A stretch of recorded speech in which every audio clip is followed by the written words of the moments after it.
Oo, mas marami nagmamahal ng personal kaysa sa comment section lang. Okay. Sarap lang, no? Na marami pala nagmamahal. Magpasama ka, dapat magpasama kung talagang iyakin ka eh. Hi everyone! Si Boy AC Bulwak ay tila wala na at mukhang hindi na magbabalik. Sa video na ito ay panoorin natin ang dahilan ng pagbagsak ni Boy AC Bulwak at mga sasakyang kakarag-karag. Panoorin natin ang video na ito. Simulan natin ang video dito sa sasakyan na ipinagmamalaki ni Boy AC Bulwak na hinimas ng kanyang chief Serranico. Ano? Yabang mo na naman? Wala nang tagas yan, boss. Sipat pilates yan kahit bilangan ko. Oh, wow! Grabe naman. So yan mga bossing. Bali available na itong Honda Civic ESI. Bali hinimas lang ni Lowered. So ngayon, bali nandito na siya. Okay na, all goods na. Available na itong mga bossing. Manual transmission to ha. So presentable paint yan mga bossing. Nakamags na rin. Napakaganda ng tindig. Puntahan nyo na sa mga kursunada mga boss. Bali ano mga hinimas mo dito, Dart? Pinagmalaki naman ng Jeep Serranico ang sira, pero maya-maya ay magugulat kayo dahil malalaglag ang isang parte ng sasakyan. Yung engine bay, pati yung mga wirings, tsaka yung tagas. At ito mga bintana. Okay na yun. Ayan ang loob mga bossing. Nandito pa bag ni Lowered. So puntahan nyo na to mga bossing. Ay, bautak ina mo. Pinari dyan. Ito po yung isa sa mga dahilan ng pagbagsak ni Boy AC Bulwak dahil ang kanyang Jeep Serranico ay isang bata na parang nag-experiment sa sasakyan. Wala namang masamang mag-aral kung paano mag-ayos ng sasakyan, pero dapat ay pumasok siya sa isang talyer at maging helper. Doon ay makakakuha siya ng teknik at matututo sa mga mekaniko kung paano ang tamang pag-ayos. Isa pa ay dapat alam ng mga customer na ang Jeep Serranico ni Boy AC Bulwak ay walang alam at ginagawan lang ng paraan ang mga sasakyan. Ang akala kasi ng mga buyer ay dahil may word na chip sa Serranico ni Boy AC Bulwak ay akala nilang professional ito. Hindi alam ng mga buyer na ang Serranico ni Boy AC Bulwak ay isang bata na nagbubutingting ng sasakyan nila. Kaya sana kung balak ayusin ni Boy AC Bulwak ang kanyang business ay kumuha siya ng isang magaling na mekaniko.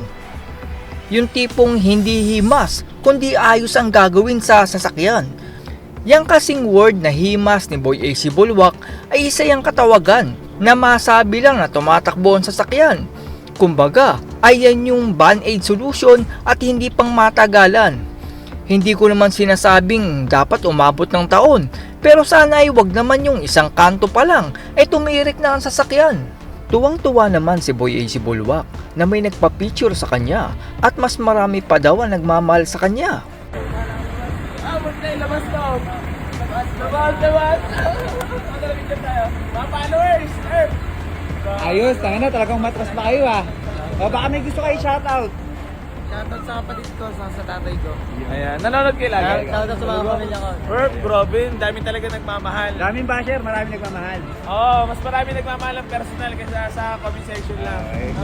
Keyboard na. Ikaw na, Herb. Keyboard Ikaw na, warrior. Herb. Yeah. Yung mga supporters to, solid followers. Gitna ako. Baba. Nagawa pang magpayo ni Boy AC Bulwak sa mga fans daw niya at ang blessing ay kusa daw dumarating kaya enjoy lang daw sa buhay.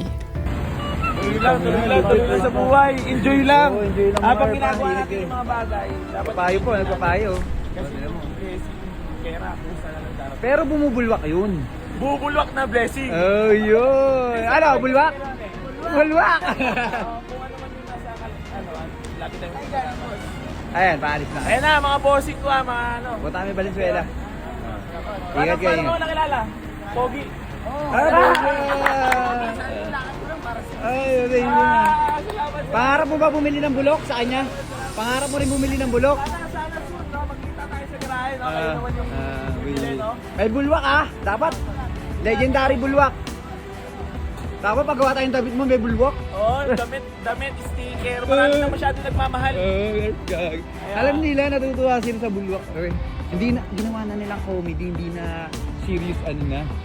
Kumbaga hindi. Kasi yung mga nakakaintindi, may auto rin, L300. Sarap lang, no? Na marami pala nagmamahal. Pwede. Abnormal talaga eh. Oo. Ang isa pang mali ni Boy AC Bulwak ay bumibili siya ng mga antigong sasakyan pero hindi naman niya ito inaayos. Dahil sa halagang 40,000 ay paniguradong may sira ito na dapat ipagawa at lahat ng iyan ay ipapasa niya sa makakabili. So mga boss, bali nagkatid tayo dito sa Malamen.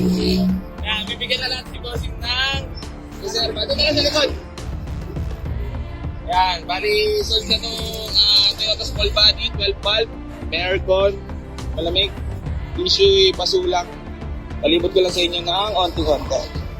Ayan, galing pa si Bossing ng Tagig. Para kunin to.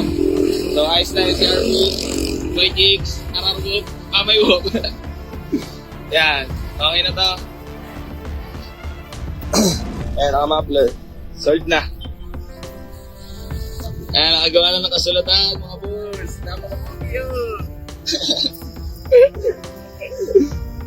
Bye-bye, SB.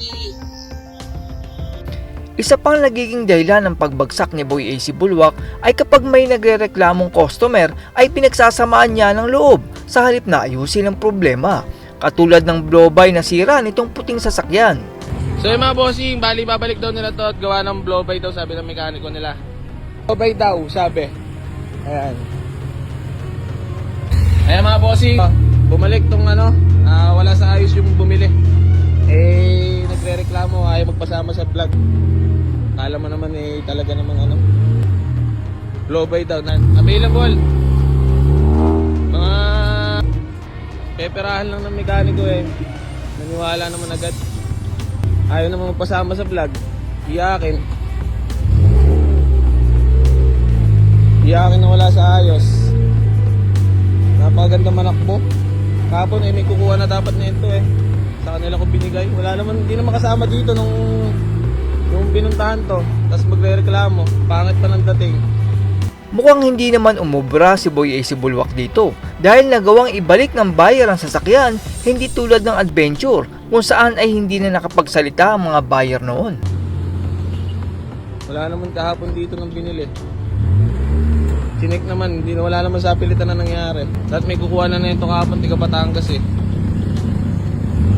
Ayaw na magpasama sa vlog. Ayaw naman magpasama sa vlog. Magpasama ka, dapat magpasama kung talagang iyakin ka Takot na takot may sama sa vlog. Sa akin naman, nagpapakatotoo ko na maayos yung sasakyan. Hindi ko para iba-vlog to. Napakaganda manakbo. Iyakin. Wala daw check engine. Magkakaroon ng check engine to, boss. Card type to. Lakas mo. At yan po ang ilan sa mga napansin kong dahilan ng pagbagsak ni Boy AC Bulwak. Sa ngayon po ay nahuli na si Boy AC Bulwak dahil sa pagdadala ng bakal at nagtataka ako kung bakit hindi siya nagbibail. Posibleng nagpapalamig muna siya at nakalaya na kung saan ay hindi muna siya nagpo-post sa social media. Ang maipapayo ko lang kay Boy AC Bulwak kung sakaling magsisimula siya ay palitan niya si Lowered.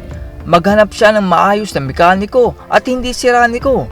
Tapos magbigay siya ng porsyento doon sa mekaniko sa kada sasakyang maibibenta ng maayos.